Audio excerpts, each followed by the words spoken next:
Olá! O Câmera Nova vai falar sobre a violência contra a mulher, a lei que a protege e as ações que atualmente são realizadas para coibir esse tipo de prática que desrespeita o sexo feminino.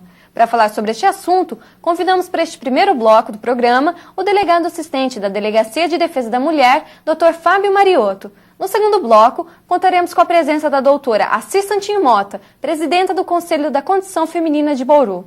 Delegado, como o senhor avalia a questão da violência contra a mulher na sociedade brasileira? Olha, a bem da verdade, Suane, a mulher, ela teria um medo de denunciar o marido, o esposo, o namorado, o amante, e ela sempre foi vítima de agressão, né? Seja física, psicológica, moral. Com isso, houve o advento da Lei 11.340/2006, a chamada Lei Maria da Penha, né?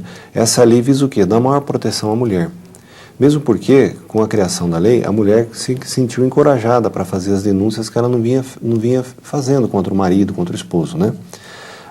Essa lei, a Maria da Penha, ela teve origem, a bem da verdade, foi uma homenagem a uma senhora, a senhora Maria da Penha, né? Essa senhora era casada e o marido, por 2 vezes, tentou assassinar realmente a mulher. Numa primeira oportunidade, ele disparou com uma espingarda, ela ficou paraplégica. E numa segunda oportunidade ele tentou eletrocutar a mulher, mas não conseguiu, não teve sucesso, graças a Deus, né? E a mulher divulgou essa agressão que ela vinha sofrendo. Primeiro ela passou por um grupo de mulheres da cidade que ela morava, do bairro que ela vivia. Depois ela publicou um livro, na época dos fatos, né? E isso aí tomou uma repercussão muito grande. Isso aí chegou a sair do país, né? Isso daí envolveu organismos internacionais, né? Envolveu a Organização dos Estados Americanos. E foi feita uma convenção interamericana, da OEA. Essa convenção interamericana, ela entendia por bem que deveria ser eliminada no Brasil toda forma de discriminação, violência à mulher. E através dessa convenção, o Brasil se viu obrigado a publicar a Lei 11.340/2006, no ano 2006, né? A chamada Lei Maria da Penha. Essa lei visa o quê? Ela visa dar garantias à mulher. Ela visa dar uma proteção à mulher, que ela não tem, né? Ela tem uma proteção no Código Penal Comum, no Estatuto Penal Comum. Com a criação da lei, os crimes de lesão corporal, ameaça, eles passaram a ter um outro tratamento. Ou seja, a pena era mais rigorosa e o processo era muito mais rápido, né? Sem contar que a mulher, né, dentro da lei, tem as medidas protetivas. Então, isso aí ajudou muito a mulher e deu muita garantia para a mulher. Certo. E o que muda com a criação da Maria da Penha? Olha, o que muda, bem na verdade, é o tratamento que a mulher tem, né? Então, antes da lei, num crime, por exemplo, de lesão corporal, a mulher não tinha garantia nenhuma. Ela iria na delegacia, denunciava e era feito um boletim de ocorrência ou auto de prisão em flagrante, né? Mas ela não tinha nenhum tipo de proteção. A proteção adveio com a lei. Então, uma delas é justamente o afastamento do homem, né? Do marido, esposo, namorado, das proximidades do ambiente de trabalho, da própria casa. Ele é obrigado a sair da casa, ele tem que ficar afastado, ele é proibido de fazer ligações, ele é proibido de abordar, ele é proibido de constranger a mulher. Então, essas medidas protetivas é que realmente que dão sucesso à lei. A lei mudou justamente esse tratamento. Antigamente, a mulher fazia uma ocorrência, era uma ocorrência como qualquer outra, tinha um tratamento como qualquer outro, né? Mas agora não. Agora é obrigado a dar a medida protetiva, é muito mais célere, ela realmente tem uma proteção, se ela espera essa proteção, ela tem, sem contar que existem as entidades sociais que dão um apoio também, num caso que seria, nós teríamos dar como exemplo, a casa-abrigo, ou seja, a mulher ela fala assim, olha, eu não quero voltar para a casa onde eu estou. Então o juiz decide que o homem deve ficar e ela pode ir para uma casa-abrigo. Essa casa-abrigo nós não temos conhecimento onde que é um lugar secreto, sigiloso, justamente para a mulher ter a liberdade, que se tiver divulgação, o marido vai lá ameaçar e intimidar ela. Então, realmente, a lei favorece muito e encoraja a mulher a fazer denúncia, porque antes a mulher não tinha coragem de denunciar. Agora, com a lei 11.340, a mulher tem coragem de denunciar o marido, tem coragem de tocar o processo e ir até o final. E quais são as punições para o agressor? Olha, são várias, né? Não só dentro da lei, a punição penal, né?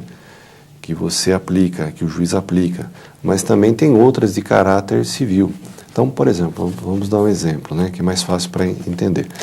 É um caso de uma mulher que ela é agredida dentro de casa pelo próprio marido. O marido espanca a mulher, né? Vamos dar esse exemplo, né? Vamos exagerar.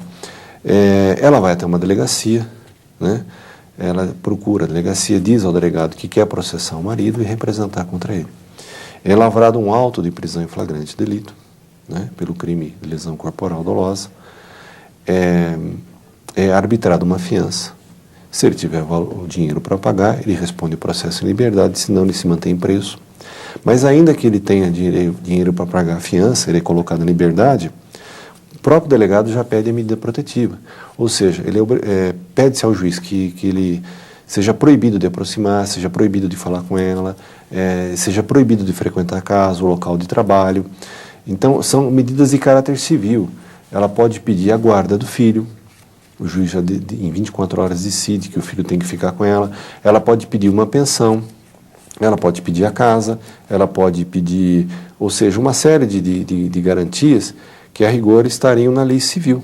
Mas o juiz penal pode decretar, a pedido do delegado de polícia, onde a mulher vai ficar mais à vontade e o processo naturalmente vai tramitar na área civil também, né?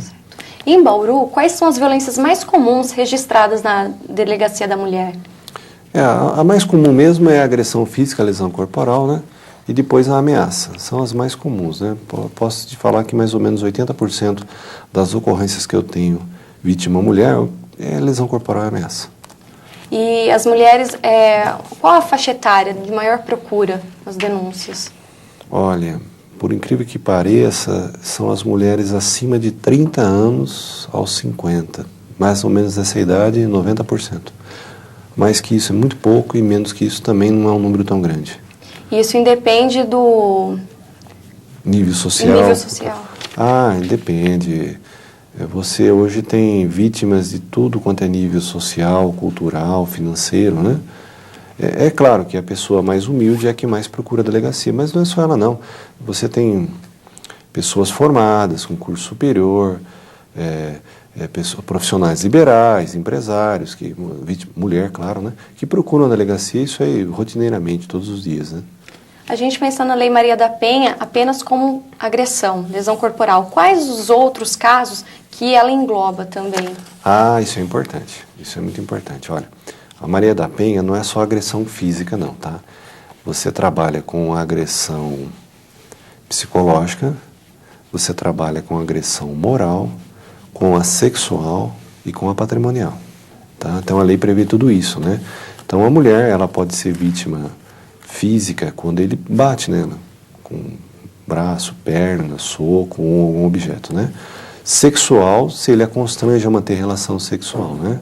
Que pode ser até configurado como estupro. A psicológica é o marido que fica torturando a mulher, né? Ele fica intimidando ela a fazer alguma coisa e sob ameaça, fica implicando com ela de uma certa forma que cria uma tortura, né? Todo dia falando um determinado aspecto, tocando naquele aspecto, aquilo que é uma coisa comum passa a ser uma tortura para ela, né? Ou porque ele caçoa dela, ou porque humilha ela, ou porque ele exige alguma coisa dentro de casa, né? E você também tem a violência moral, que é o caso de calúnia, difamação, injúria, quando ofende verbalmente, né? E a patrimonial, quando a mulher depende dele e ele não sustenta a casa, não dá o mínimo para ela se manter, passa a ser a violência patrimonial, né? Essa Lei Maria da Penha, ela protege a mulher contra outra mulher, no caso de alguma agressão ou então, né, desse constrangimento psicológico. Isso é importante também. A mulher, a Lei Maria da Penha só se aplica à mulher, né? Não se aplica ao homem. O homem é o Estatuto Penal Comum. Agora, a mulher vítima, desde que em ambiente doméstico ou familiar, a autora pode ser uma mulher também, tá? Então vamos dar um exemplo, né? Dentro de casa, a vítima pode ser a mãe, a vítima pode ser a filha, a vítima pode ser a nora, a sogra, a autora pode ser a mãe, a autora pode ser a filha, porque é um ambiente doméstico, é um ambiente familiar, né? Agora, isso aí, se você sair de casa, por exemplo, num shopping, no centro da cidade, numa loja, num ambiente de trabalho, já foge à Lei Maria da Penha. Você tem que caracterizar que é um ambiente doméstico, né? Tem que ser um ambiente doméstico, um ambiente familiar. Você não pode levar isso para o seu ambiente de trabalho, já não é um ambiente doméstico, já foge à Lei Maria da Penha. Você não pode levar, por exemplo, você está num clube e uma mulher agride outra, é uma lesão comum, não é Maria da Penha. Um baile noturno, um carnaval, um réveillon, uma loja, um local de trabalho, uma oficina mecânica, isso aí tudo já foge ao Estatuto Penal Comum. Agora, havendo um ambiente familiar, ainda que não dentro de casa, mas é mãe e filha, por exemplo, nora, sogra, isso aí, existe o vínculo familiar, existe o vínculo doméstico. Então não precisa ser dentro de uma casa, pode ser na rua, mas são parentes, namorado, né? O caso das pessoas homossexuais também, desde que vítima é mulher, né? Também atinge a lei, né? Duas mulheres, marido e mulher, um exemplo, existe um ambiente familiar. Não tem como dizer que não, né? Existe um ambiente doméstico. Então, aí sim, também aplica a Maria da Penha. Não aplica numa boate. Você vai para uma boate, uma danceteria, uma casa noturna, aí já foge a Lei Maria da Penha. É o Estatuto Penal Comum. Feito o boletim de ocorrência, qual a maioria das pessoas, das mulheres, elas desistem de dar continuidade ao processo? Olha, dentro da Delegacia da Mulher aqui em Bauru, é um grande número que desiste, sim, tá? Isso daí está diminuindo. Eu não sei porque no começo, algum tempo atrás, logo que surgiu a lei, a boa parte desistia no meio do processo, antes de chegar ao final desistia, né? Agora não, existe uma desistência, mas ela é pequena, tá? Até não é tão grande. As mulheres continuam denunciando e uma parte realmente pede o arquivamento, seja o autor marido, filho, irmão, né? Mas está diminuindo isso daí, tá? A mulher está tendo consciência que realmente o correto é denunciar e não pedir o arquivamento. Porque se ela pede o arquivamento, ela pede a desistência, ela está favorecendo o autor, está deixando o autor mais fortalecido. E existe uma grande chance de ser vítima novamente, né? Para a gente encerrar, quais são as recomendações para uma mulher envolvida em situação de violência? Olha, toda mulher que é vítima de violência, ela tem que ter consciência que ela é vítima de uma violência, né? Porque a mulher nem sempre, ela tem consciência que ela é vítima de uma violência, mas ela não quer manifestar esse desejo. Ela prefere se calar, né? Então a mulher que é vítima de violência, primeiro, ela precisa querer denunciar o autor, né? E segundo, ela precisa querer procurar os meios de ajuda, que não é só a delegacia, né? Nem sempre a mulher é vítima de uma violência física. E nem sempre ela vai se recorrer a uma delegacia, né? Veja só, na Delegacia da Mulher nós trabalhamos com órgãos sociais. Então tem o Conselho da Condição Feminina, tem o CIAV, tem uma série de órgãos que dão um suporte de assistência psicológica e social à mulher. Então a mulher que às vezes é vítima de violência, não basta apenas ir numa delegacia e denunciar o autor. É preciso que ela recorra a esses órgãos que existem, que estão à disposição também, e que façam uma ajuda, uma procura, porque a violência não é só física. Eu acho que é até pior a violência psicológica, porque existe muita forma de violência que ela se manifesta de uma forma psicológica. Então a mulher precisa querer esse tratamento, essa ajuda. E não é sempre que a mulher quer. Às vezes ela quer no primeiro momento o BO, que é o tratamento, no dia seguinte ela já desiste, né? E a gente pode dizer também que a Lei Maria da Penha, ela está desmistificando o conceito de que a mulher gosta de apanhar? Ah, sim. Esse conceito, na verdade, é um conceito um pouco preconceituoso, machista. Nós temos uma cultura machista. Infelizmente, existe isso ainda no mundo, né? O homem, ele ainda tem ele tem um ranço de preconceito. No Brasil, isso aí está diminuindo, graças a Deus. Mas não é o que a gente vê pelo mundo afora. E nós somos criados assim. Desde pequeno, a criança, seja menino ou menina, ela é criada nesse preconceito. Ela cresce adulto nesse preconceito e quando adulto ela deixa de denunciar um abuso, um crime, um maus tratos, justamente porque ela foi criada nesse preconceito. Então essa frase ela é uma frase preconceituosa que é da nossa cultura. Mas isso está mudando.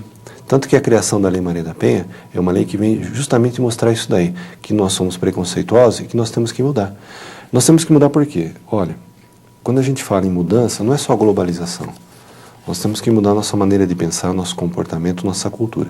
E isso envolve em nossa sobrevivência. Então, sobrevivência hoje não é só cuidar do meio ambiente. A sobrevivência hoje é também a nossa maneira como nós nos educamos, como nós nos preparamos para o mundo. E faz parte a mudança da nossa cultura. E uma das mudanças é justamente isso, o preconceito que a mulher sofre, né? Que se a gente for falar em termos de preconceito, não é só a mulher, o idoso, o negro, o menor, todo mundo sofre preconceito. Mas já está tendo um passo, né? A Lei 11.340 é um passo para dizer o quê? Nós estamos errados, temos que mudar, porque isso aí influencia o quê? Na nossa sobrevivência amanhã. Então, realmente é uma desmistificação e o que é mais importante, está mostrando que nós temos que mudar. Que a gente está com um formato antigo, nós estamos com uma ideia antiga e nós temos que mudar essa ideia, senão nós vamos acarretar o quê? Na nossa sobrevivência, isso aí vai matar a nossa sobrevivência. Não propriamente isso, tá? Mas assim como o meio ambiente, assim como o alimento, assim como o ar, nós precisamos mudar a nossa cultura. Principalmente no que diz respeito à mulher, no que diz respeito à educação, ao tratamento à mulher, né? Obrigado, Dr. Fábio, pelos seus esclarecimentos. Nós vamos para um rápido intervalo e no próximo bloco a doutora Cir Santinho Mota estará aqui conosco em nossos estúdios.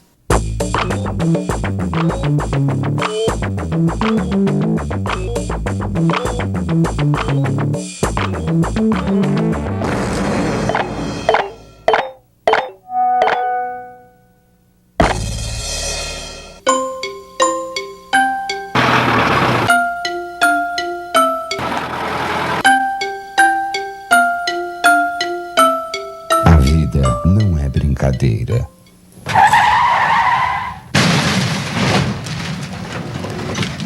Sua vida vale mais do que poucos instantes de felicidade que a bebida proporciona. Se beber, não dirija. Uma iniciativa da Polícia Rodoviária Federal.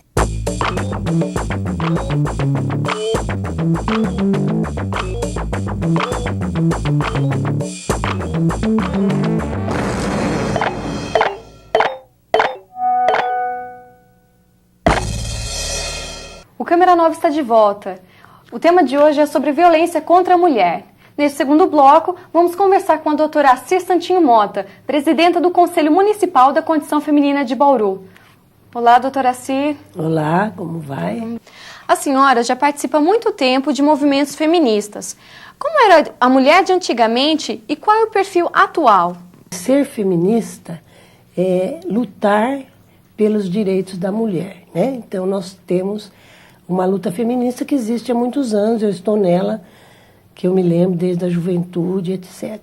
Esse conselho que eu participo agora, ele foi criado em 1993, mas anteriormente nós já tivemos lutas para trazer as DDMs, para criar as DDMs, nós tivemos lutas para que os conselhos fossem constituídos, né?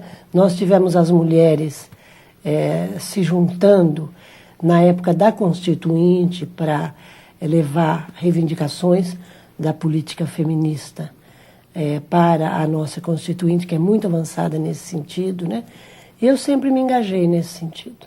Antigamente, as mulheres eram mais submissas. Com a aprovação da Lei Maria da Penha, elas têm se valorizado mais? Como está sendo esse processo? Claro que a mulher começou a história sendo muito submissa. É porque era uma questão mesmo de educação. Ela era educada para ser só do lar, né? Nada de vida pública. Ela tinha que ser... Muitas, bem antigamente, nem escola iam, não aprendiam nem ler nem escrever. Classe um pouquinho mais abastada, elas aprendiam a ler e escrever com professoras que iam nas casas, né? E elas eram mesmo preparadas para o casamento. O casamento no sentido de que ela teria um homem para ela constituir uma família e ela obedeceria a esse homem. Ela obedecia até aquele momento o pai, a mãe não, a mãe também obedecia o pai. Depois ela passava a viver sobre as ordens de um marido e que muitas vezes ela era feliz, muitas vezes não, só que aquilo não saía de dentro do coração dela.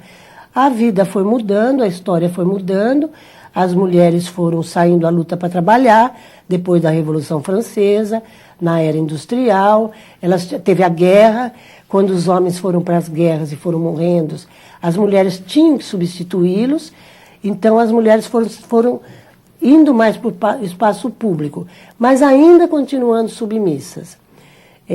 Basta ver que na parte da política, agora é bom falar nisso nesse ano de eleição, quando as mulheres quiseram votar, no começo do século passado, elas queriam se juntar, mas sempre clandestinamente, porque era feio, era desagradável, não era de bom tom, entre aspas, ela querer isso. Mas muitas bateram o pé e conseguiram, e teve a lei que criou o voto feminino em 1932. De lá para cá, as mulheres têm participado da política, muito pouco, bem devagarinho, acanhadamente, mas vem aumentando.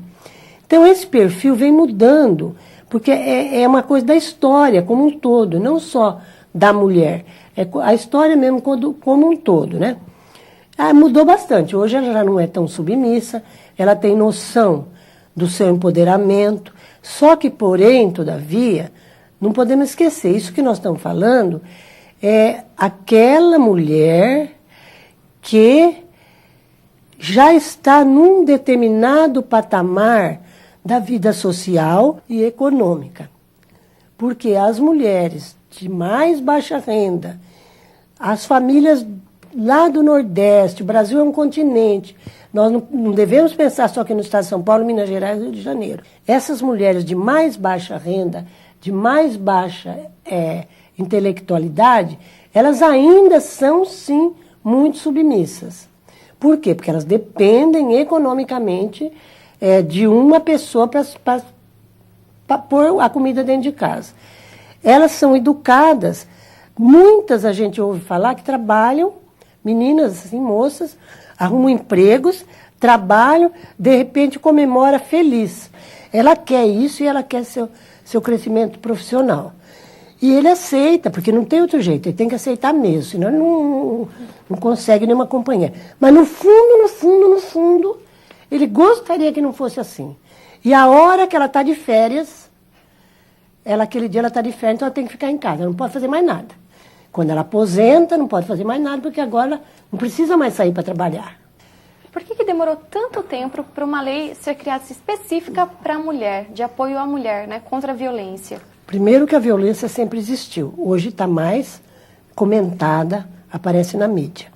Também antes ela existia, mas talvez não tanto, não sei, porque a mulher não precisava apanhar, ela obedecia. Se ela obedecia, para que ela vai apanhar? Agora, hoje, como ela tem seu modo de pensar, como ela, entre aspas, dá opinião e teima, ele bate, ou ele até mata. Antigamente, a mulher tinha um homem para ser companheiro, escolhido pela família, mesmo quando era escolhido por ela, e ela ficava casada para o resto da vida porque a igreja queria e porque a sociedade assim queria. Mesmo quando ela não era feliz, quando ela tinha problemas, às vezes até apanhando, às vezes o marido tendo outras famílias, mas o casamento continuava. Hoje, só quando o homem queria, muitos homens saíam de casa, arrumavam outra mulher, a gente falava, olha, ele arrumou uma amante, e foi embora. Homens faziam isso, não tinha importância. A mulher, passou um tempo, a mulher agora, quando ela não está satisfeita num determinado relacionamento, por vários motivos, muitas vezes ela toma a iniciativa de acabar com o relacionamento. Aí é que o problema aparece.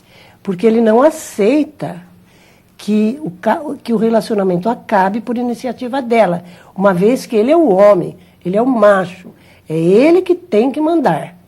E aquela pessoa pertence a ele é dono dela. Aí ela não quer mais ficar com ele bate, ele mata. Por isso que tem acontecido tantos assassinatos. Você pode procurar saber, a maioria é que ele queria se relacionar novamente e ela não quis. Qual é o papel do Conselho Municipal da Condição Feminina? Bom, o Conselho é um órgão que todos os conselhos, né, são previstos na Constituição. Eles são órgãos da sociedade civil para fiscalizar, para fazer um estudo de como vai os órgãos públicos naquele determinado aspecto. Mas o Conselho não tem só o poder social, tem o público também. Porque senão seria um grupo de mulheres lutando por alguma coisa. Quando cria o conselho, você faz a sociedade civil, a maior parte, e um número menor de pessoas do poder público. Porque aí o prefeito escolhe aquelas pessoas do poder público e nomeia. Com isso, a gente engessa o poder público na sua responsabilidade. Ele está se responsabilizando por aquelas demandas que aquele conselho vai fazer projetos. E tem a Casa Abrigo que trabalha em conjunto com a DDM, né? Isso. Daí, os conselhos, o Conselho da Mulher estuda os temas, debate, se informa e chega a determinadas conclusões, aí sugere para o poder público determinadas ações. O poder público pode aceitar ou não, mas a gente luta, a gente vai atrás, fala com o vereador, tarará, e Bauru está muito avançada. Bauru há muitos anos, por sugestão do conselho, teve um centro de referência que atendia a mulher vítima de violência. É um centro de referência que vai atender as mulheres vítimas de violência. Lá vai ter psicólogos, assistentes sociais, provavelmente fazer convênio com alguns órgãos para ter advogada. E esse foi sugestão também do Conselho da Mulher. E a Casa Abrigo já é um outro avanço, é para trabalhar paralelo com a DDM e com o Centro de Referência. O Centro de Referência também paralelo com a DDM. Porque tem casos em que a mulher não tem para onde ir. Ela vai denunciar, ela não tem emprego, ela depende daquele homem, e se ela voltar para casa, ela pode apanhar mais ou ser assassinada. O que fazer com ela? Agora tem a Casa Abrigo, é um órgão da prefeitura, autorizado por esse governo atual, gerenciado pela Secretaria de Bem-Estar Social, muito bem, por sinal, e o Conselho simplesmente fiscaliza, sugere, etc. Então pode-se dizer... Sabe o que mais falta aqui em Bauru? Posso falar? O que falta para essa Lei Maria da Penha ser mais ativa, melhor? Primeiro falta, acho que no Brasil todo isso que eu vou falar, falta bastante capacitação para quem trabalha diretamente com essa mulher. Mas isso não é de repente, tem que ser começado a fazer, vai fazendo, vai fazendo. Precisa um trabalho com o homem agressor. A Lei Maria da Penha prevê isso. Estamos estudando, o Poder Público está estudando, isso vai ser implantado, o Centro de Referência tem essa visão, não pode esse homem ser atendido lá dentro, mas tem que ser feito algum programa que possa vir a fazer isso. Precisa equipar melhor as DDMs, dentro da segurança pública, a DDM está hierarquicamente na parte mais baixa. É uma delegacia dita de primeira classe. Ela já existe há 25 anos, a de Bauru é menos, mas em São Paulo existe há 25 anos, e ela ainda é uma delegacia de primeira classe, sendo que ela é uma delegacia especial, ela atende só mulher. Então ela teria que ter hierarquia de DDM, de delegacia especial, que isso demanda mais funcionários, mais capacitação, honorários melhores para os envolvidos e tudo mais. Essa é um pedido, tem uma carta de intenção, está sendo entregue para todos os candidatos a governador, para que eles se comprometam a transformar as DDMs em delegacias especiais e capacitar os funcionários, fazer concurso, melhorar. Futuramente, falta mais outra coisa. Precisamos ter uma boa estatística, que a gente não tem, sobre a quantidade, né, de casos, de boletim de ocorrência, de prisões, de medidas protetivas, e queremos que o judiciário instale aqui em Bauru uma vara especial de atendimento à mulher. Vai ter um juiz que só vai atender a Lei Maria da Penha. Certo, então. Muito obrigada, doutora Cir, por sua presença. O Câmera Nova termina por aqui. Até o próximo programa.